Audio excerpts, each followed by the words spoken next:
Kamu mampu menjawab pertanyaan saya pakai Al-Quran? Mampu kamu menjawab? Nah, sudah salah kitab saya itu, Roy. Nah, apa saja pun saya bilang nanti kamu pasti kamu sangkal. Jadi, ajarkanlah yang benar. Mana yang sebenarnya, yang bagaimana sih ceritanya? Bagaimana yang benarnya kalau begitu?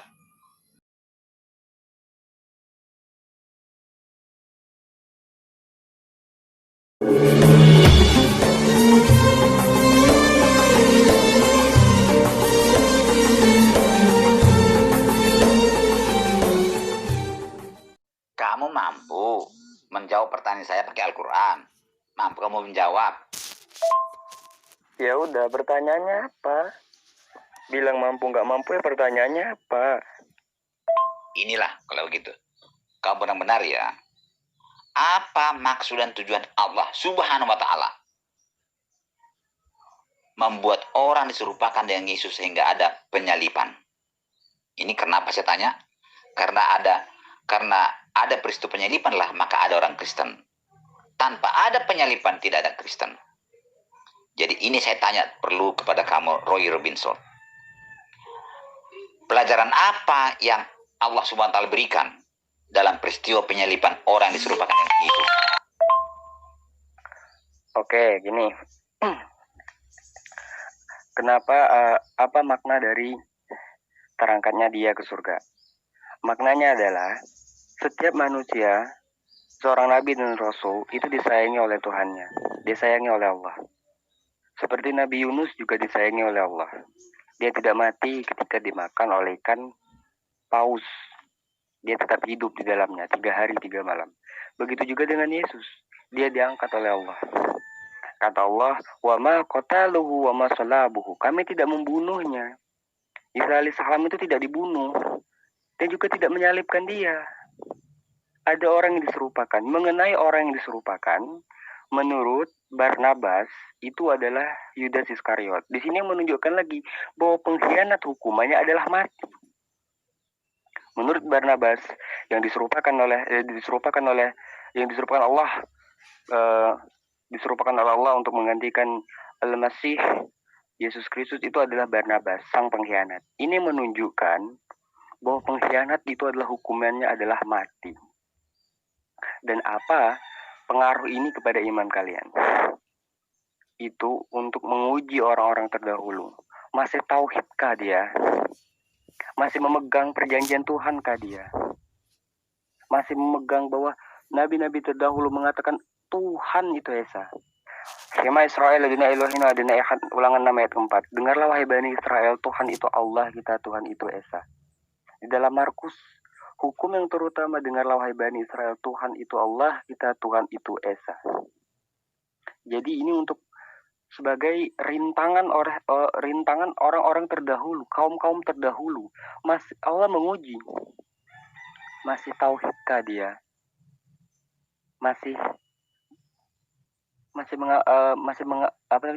Mengajarkan dan masih mengamalkan ajaran-ajaran Nabi terdahulu kah dia? Dan ternyata tidak. Banyak orang yang terpengaruh oleh Romawi dan juga Paulus. Banyak orang yang terpengaruh oleh Romawi dan juga Paulus. Dirombaknya Tuhan dan Rasulullah tadi dijadikan dan diberikan pakaian ketuhanan. Itu adalah ujian. Barang siapa yang lulus ujian itu, dia masuk surga, termasuklah kaum Hawariyun. Mereka tidak menyembah dia, tapi dia adalah pengikutnya yang sejati. Hanya ada 10 kalau tidak salah kaum Hawariyun.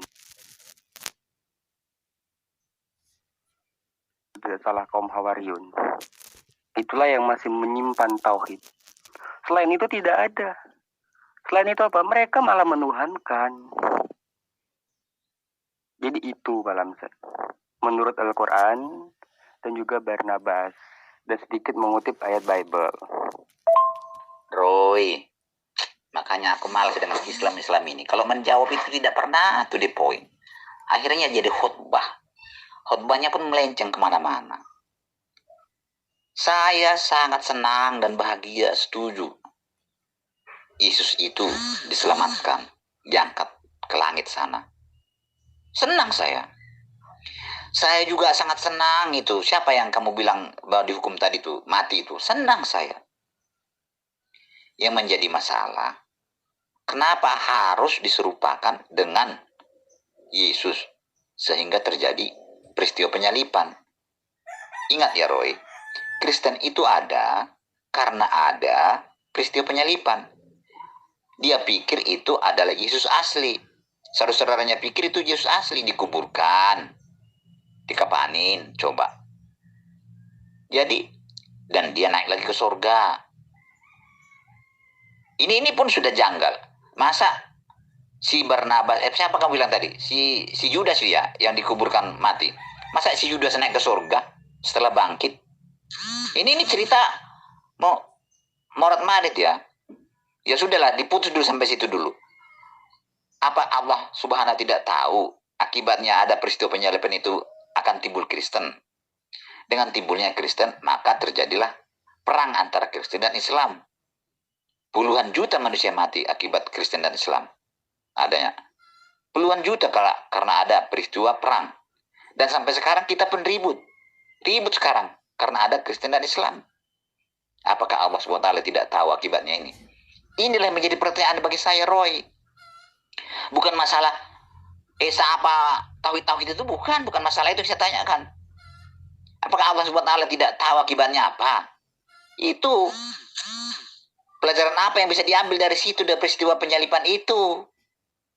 Itu yang penting, Roy. Jangan khotbah ya. Mohon Pak Lamson dengerin lagi VN saya. Peristiwa itu, Pak Lamson, untuk mengetes orang-orang zaman dahulu, orang-orang Bani Israel pada zaman dulu, pada zaman Nabi Yesus alaihissalam, untuk mengetes apakah mereka masih berpegang kepada tauhid atau tidak. Buktinya cuma 10 orang murid, yaitu kaum Hawariun saja yang masih berpegang. Sisanya memberontak. Sisanya apa? Sisanya malah menganggap dia sebagai jelmaan Tuhan anak Allah. Padahal dia sendiri berkata, ya, Yohanes 17 ayat yang ke-8, sebab segala firman yang telah kau berikan kepadaku telah kusampaikan kepada mereka, dan mereka tahu benar bahwa engkaulah yang mengutus aku. Jadi dia menganggap dia sebagai utusan. Tetapi cuman 10, yaitu kaum Hawariun saja yang menerima dia, sisanya tidak. Jadi peristiwa penyaliban itu sebagai ujian bagi mereka, apakah mereka masih berpegang kepada tauhid atau tidak. Buktinya hanya 10 orang, yaitu kaum Hawariun saja yang masih berpegang kepada tauhidnya. Sisanya malah menuhankan dia, didukung oleh Romawi yang syarat dengan politik pada zaman itu. Ya.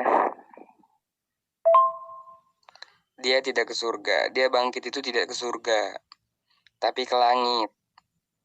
Ya. Dalam bahasa Yunaninya itu, yang bahasa Yunaninya itu langit, bukan surga. Dan itulah dia, Pak Lamson. Persepsinya beda, tapi orangnya sama.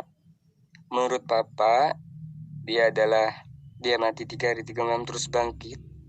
Menurut kami tidak. Dia tidak mati, wa ma qatalahu wa ma salabuhu, dia tidak mati dan juga tidak disalibkan. Jadi itulah persepsi kita berbeda. Dari pihak Bapak mengatakan kalau dia naik langit, dan pihak kami mengatakan kalau dia cuma naik. Dari pihak Bapak mengatakan dia ke surga, namun pihak kami mengatakan dia ke langit. Namun orangnya tetap sama, dia itulah, tapi beda persepsi. Dari mana kamu tahu itu, Roy? Kamu ngarang. Ada Al-Quran mengatakan seperti itu. Ada Al-Quran berkata seperti itu. Ya. Walaupun kalau itu memang untuk mengetes tauhid apa tidak ya. Tapi apa Allah tidak tahu akibatnya kalau dibuat seperti itu? Apa tidak tahu akibatnya akan ada Kristen? Dengan adanya Kristen akan timbul perang dengan Islam sampai mati puluhan juta manusia. Walaupun itu maksud dan tujuannya, apa akibatnya dia tidak tahu? Masa harus cara sedemikian itu supaya timbul keributan sampai sekarang itu, ribut terus, perang terus antara Islam dan Kristen? Hah? Apa Allah tidak tahu ini akibatnya ini sekarang seperti ini kita ribut. Memang tidak ada di dalam Quran, Pak Lamson, tapi harus pakai logika. Ya, imani saja tidak mungkin, harus ada perbuatan. Ya, terus apakah mungkin dia menguji? Ya mungkin. Allah itu maha menguji. Dia menguji sebatas mana kemampuan iman umatnya. Bani Israel pada zaman terdahulu, sebatas mana? Dan ternyata cuma 10 orang, yaitu kaum Hawariyun. Yang masih memegang ketauhidan itu cuma 10 orang, itu kaum Hawariyun saja. Sisanya apa? Enggak. Jadi itu untuk menguji keimanan. Sebatas mana keimanan seseorang, sebatas mana keimanan suatu kaum. Dan terbukti cuma 10 orang, yaitu kaum Hawariyun yang menerima dia sebagai utusan. Lainnya menuhankan dia. Nauzubillah. Lah ke langit lah, kemana kek, entah kemana, ke langit kek. Kamu mau koreksi terus. Ya ke langit, nggak masalah.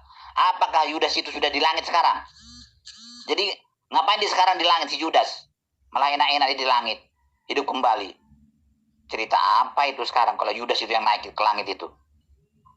Jadi si Yudas menunjukkan tangannya. Ini saya disalibkan. Bekas paku di tangan saya ditunjuk kepada si Thomas. Baru Thomas bilang, ya Tuhan, benar-benar engkau Tuhan. Nah itu, jadi Yudas itu dari Tuhan diakui si Thomas. Masa sampai begitu terus ceritanya? Yalah, si Roy ini. Jadi Yudas itu sekarang di surga ya, di langit. Di langit mana itu? Lah makanya itu, koreksi dulu Alkitab, koreksi. Yang lihat dia naik ke langit siapa yang harus dikoreksi? Ya, yang melihat dia duduk di sebelah kanan Bapa siapa? Itu yang harus koreksi. Kalau Al-Quran jelas, dia tidak mati, wa ma qataluhu wa ma salabu, dia tidak mati dan juga tidak disalibkan, dia diangkat ke atas langit. Sudah jelas. Ya, baik di dalam Barnabas yang diserupakan itu adalah Yudas Iskariot, pengkhianat dia. Itu sudah jelas. Nah, yang belum jelas ini apa? Bible, Alkitab. Yang belum jelas ini. Ya kan menurut Barnabas, yang mati itu kan Yudas Iskariot. Terus apakah Yudas di atas langit? Ya jelas enggak. Makanya harus dilihat. Oh, yang lihat dia itu ke atas langit siapa? Muridnya. Terus yang dia lihat dia bangkit itu siapa? Yang lihat dia duduk di sebelah kanan Bapa siapa? Itu yang harus dipermasalahkan. Kalau Al-Quran jelas, secara gamblang, clear, dan mudah dimengerti. Ya, sudah salah kitab saya itu, Roy. Nah, apa saja pun saya bilang nanti kamu pasti kamu sangkal. Jadi, ajarkanlah yang benar. Mana sebenarnya yang bagaimana sih ceritanya? Bagaimana yang benarnya kalau begitu? Ceritanya adalah dia itu tidak mati. Wa ma qataluhu wa ma salabuhu, dia tidak mati. Dia juga tidak disalibkan. Dia diangkat oleh Allah ya ke atas langit. Kemudian orang yang disalibkan adalah orang yang diserupakan. Menurut Barnabas, Injil Barnabas, yang diserupakan adalah Yudas Iskariot. Itu ceritanya yang benar dan masuk akal. Ya, jadi kenapa? Karena memang upah pengkhianat adalah mati. Karena Yudas Iskariot mengkhianati dia dimatikan, dia dibunuh. Terus dia teriak, Eloi, Eloi, lama sabaqtani. Atau Eli, Eli, lama sabaqtani. Tuhanku, Tuhanku, Allahku, Allahku, kenapa engkau meninggalkan aku? Kalau ini diucapkan oleh dia, oleh Yesus, sangat-sangat tidak wajar. Karena kenapa? Tuhan tidak mungkin meninggalkan dia, karena dia adalah seorang utusan. Tetapi untuk sebagai pengkhianat, itu wajar.